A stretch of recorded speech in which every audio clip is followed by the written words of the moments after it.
There's a certain art to NBA games, and it resonates with all of us. We all understand it. We all can get it, because we love the NBA. But we might not always talk about it, right? And nowhere is this magic just greater, more apparent than the Golden State Warriors. Take out your team bias aside. It is true. In today's NBA, in this generation, the Golden State Warriors are the most magical team of our decade. I mean, just look at today. The first quarter, obviously the momentum's on the Celtics side. It's 14-2 run. The chips are on their side of the table. And what happens? The energy is shifted. A switch is flipped. And the Warriors, they just turn it on. And they go on a 55-25 run.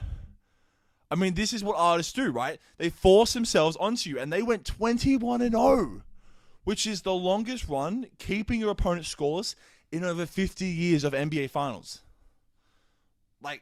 If you tell me that to suck the energy out of an away building, to steal the growing confidence of the opposing team, tell me that's not art.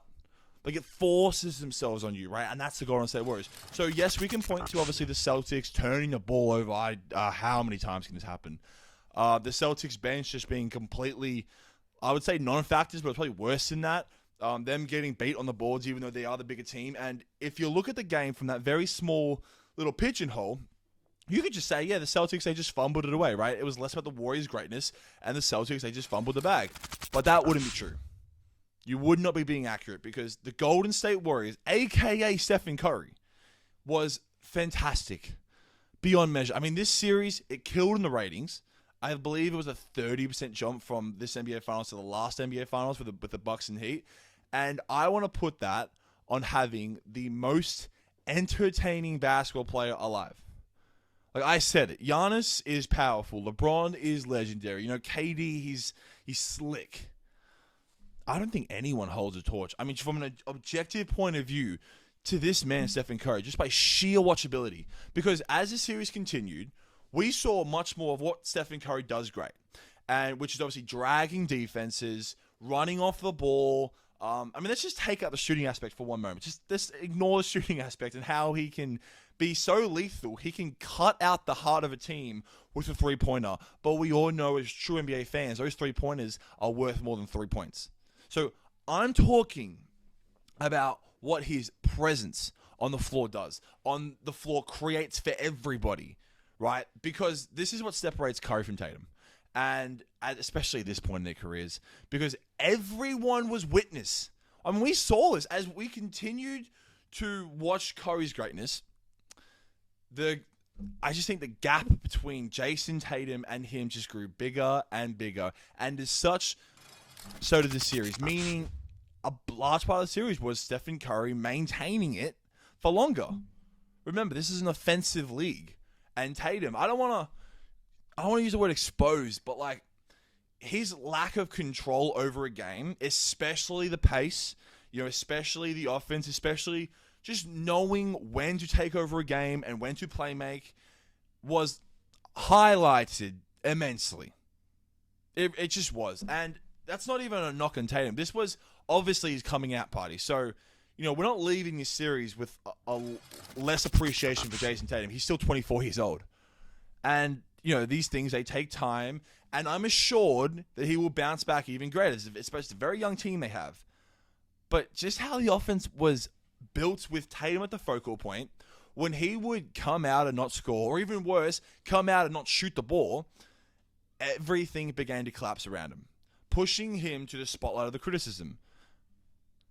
It just is what it is. And again, to give credit to the deserving Warriors, Andrew Wiggins. Damn! Andrew Wiggins defended Tatum amazing. I mean, for a very quiet and reserved guy, Wiggins' intensity on the defensive end, matching Tatum with his length and his athleticism, he shut him down for very important stretches.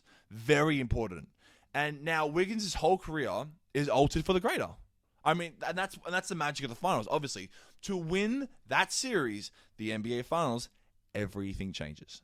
It's awesome. A championship ring is pretty much a stroke of a pen on a player's legacy. Klay Thompson will be looked at in the history books as being the center of one of the greatest comebacks ever.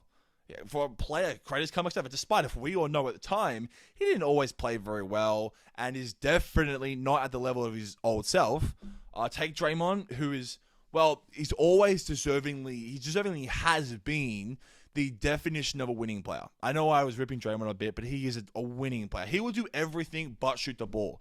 And he can have 4 points, and he'll be one of the most impactful 3 guys on the court.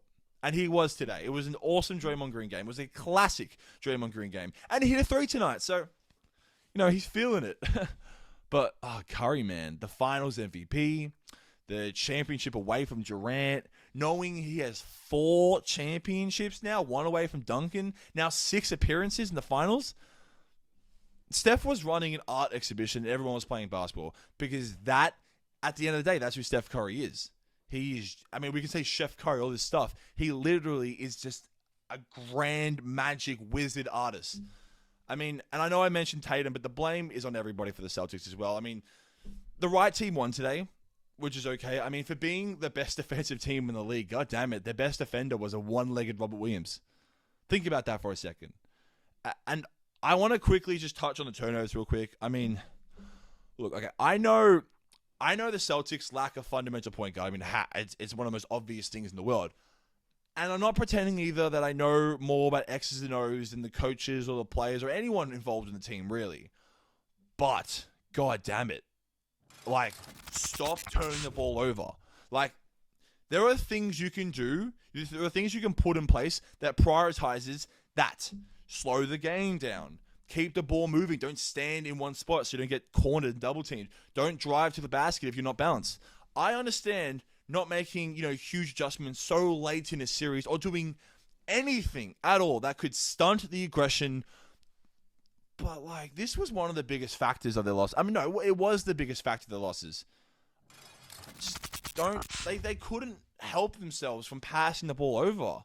And I don't have to be, some basketball head coach, some X's and O's guru to know something. That if something is clearly your Achilles heel, game after game after game after game, and you're in the middle right now of a massive turnover stretch, change the offense around. Encourage ball movement. Address simple plays. I don't know if this is the coach or the players, really. Because obviously the coach would have said something. Look, anyway, please like the video. I know the NBA finals are done, but guess what? We are just beginning. This has been an awesome finals run with you guys. And just keep liking these videos. We will be pumping out content. Okay, thanks guys for watching.